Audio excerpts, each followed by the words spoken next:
અંબાજી નગરની સોપાન હોમ્સ સોસાયટીમાં વરસાદી પાણીનો નિકાલ ન થતા મહિલાઓ રોષે ભરાઈ હતી। કેડસમાં પાણી ભરાઈ જતા સોસાયટીની બહાર નીકળવું પણ મુશ્કેલ બન્યું છે। વર્ષો જૂની સમસ્યાનો નિકાલ ન થતા મહિલાઓ રણચંડી બની। અત્યારે રજૂઆત કરવા આપવા માટે નાવડી કરવી પડી તેવું સ્થાનિક મહિલાઓનું કહેવું છે। માંગ પૂરી નહીં થાય તો કોર્પોરેટરોને સોસાયટીમાં ઘૂસવા પણ નહીં દઈએ।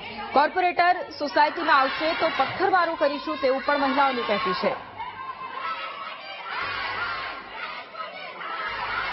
પાટણ શહેરમાં જે રીતે વહેલી સવારે ધોધમાર વરસાદ વરસ્યો છે અને વરસાદ વરસવાની સાથે જે રીતે વિસ્તારોની અંદર પાણી ભરાવાની સમસ્યાઓ સામે આવી છે ત્યારે અંબાજી નેળિયા વિસ્તારની જે મહિલાઓ છે તે અત્યારે પાલિકા કચેરી ખાતે પહોંચી છે અને અહીંયા વિરોધ પ્રદર્શન કરી રહી છે। એટલે કહી શકાય કે જે રીતે સોપાન હોમ્સ વિસ્તાર છે અને સોપાન હોમ્સ સોસાયટી છે ત્યાં આગળ પાણી ભરાવાની વર્ષોથી સમસ્યા છે, પરંતુ પાલિકા દ્વારા હજુ સુધી ત્યાં પાણીનો નિકાલ ન કરવામાં આવતા અત્યારે મહિલાઓ પાલિકા કચેરી ખાતે પહોંચી છે ને અત્યારે વિરોધ કરી રહી છે। બેન, અત્યારે તમે પાલિકા કચેરી આવ્યા છો, કેમ આવવું પડ્યું? વરસાદના પાણીના નિકાલ માટે છેલ્લા 6 વર્ષથી અમે આ પાણી ભરાય છે વરસાદનું તો બહુ હેરાન થઈએ છીએ, બહુ તકલીફો પડે છે। છોકરાઓને સ્કૂલે જવાની, નોકરી ધંધે જવાની બહુ જ તકલીફ પડે છે। અમે ઘણીવાર રજૂઆત કરવા અહીંયા નગરપાલિકામાં આવ્યા, ટીડીઓ ઓફિસે પણ ગયા, પણ આનો હજુ કોઈ નિકાલ નથી। હજુ તો પહેલો વરસાદ પડ્યો છે, છતાં આટલું પાણી ભરાઈ ગયું છે, તો પછી આગળ તો વધુ વરસાદ પડે તો પછી આગળ શું થશે? અને આ પાણી તો ભરાય પછી છેલ્લા અઠવાડિયા 10 દિવસ સુધી તો પાણીનો કોઈ નિકાલ જ થતો નથી। એના કારણે ઘણા બધાને તકલીફ પડે છે। રોગચાળો ફાટી નીકળે તો કોણ જવાબદાર?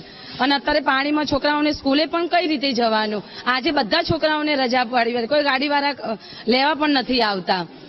જેનો પ્રથમ વરસાદ પડ્યો છે અને પ્રથમ વરસાદની અંદર જ સોપાન હોમ સોસાયટીની અંદર પાણીની અંદર ગરકાવ થઈ ગઈ છે। કેટલા વર્ષોથી આ સમસ્યા છે ને ક્યાં રજૂઆત થઈ? 6 વર્ષથી શરૂઆત છે આની। 6 વર્ષથી સતત પાણી ભરાઈ જાય છે, બરાબર? અને કેટલીક વાર રજૂઆતો કરી છે, પણ આનો કોઈ જ અમને નથી ફાયદો મળ્યો હજુ ક્યાં પણ અમે જઈ આવ્યા ત્યાં સુધી, બરાબર? અને જો હવે તો હું એટલું જ કહું છું કે શોર્ટ ટાઈમમાં જો આનું નિરાકરણ નહીં આવ્યું તો કોઈ પણ કોર્પોરેટર કે કોઈ પણ અમારા એરિયામાં વોટ લેવા માટે આવશે નહીં। બાકી પથ્થરમારો કરીને અમે બધાને પાછા કાઢીશું। કોઈ અમારા એરિયામાં અને અમારી સોસાયટીમાં તો નહીં જ। જો આ પાણીનો નિકાલ ઝડપથી નહીં થાય તો કોઈએ અમારી સોસાયટીમાં વોટ લેવા માટે આવવું નહીં। બેન, આપને પૂછવા માંગીશ કે વરસાદ વરસે છે, જીવન જરૂરિયાત ચીજ વસ્તુ મેળવવી હોય તો કઈ રીતે આપ મેળવો છો? જો વસ્તુ જોઈતી હોય તો અમે ઘરે ભરી જ રાખીએ છીએ, કેમ કે અહીંયા તો નીકળવાનો પ્રશ્ન જ નથી આવતો ને। છોકરાઓ સ્કૂલ ના જાય કે ઘરવાળા નોકરી ના જાય કે તો પછી લેવા કોણ જાય? એ માટે અમે ઘરે બધું વસ્તુ લાવીને જ રાખીએ। ખબર છે કે વરસાદમાં આટલું પાણી ભરાય છે, બહાર જવાનો કોઈ રસ્તો જ નથી। કેટ સમુદ્ર પાણી આવે છે, અત્યારે હાલ અમે ડાલુ કરીને અહીંયા આવ્યા છીએ, કેવી રીતે અમારે આવું? સાધન નીકળતા નથી।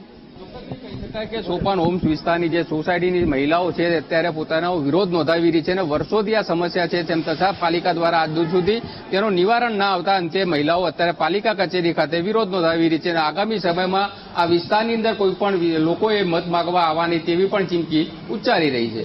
ભરત પ્રજાપતિ, વીટીવી ન્યૂઝ, પાટણ।